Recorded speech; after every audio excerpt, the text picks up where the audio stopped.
go again. We're dealing with a Cub Cadet M60 tank commercial zero turn. What's going on is I'm changing out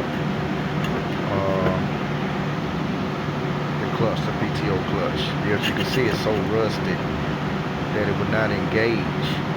So what I'm gonna do is I ordered one, I'm replacing it.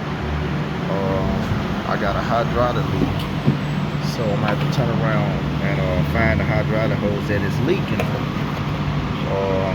If you look at the other videos, you would notice that I got it running. I put a brand new carburetor, new pump. I'm talking about it starts straight off. So get ready for part 2. I'm gonna change the filter. I got a brand new filter, and I'm gonna order a hydraulic filter, and I'm gonna do a cylinder, and we'll see what's going on after that. Stay tuned.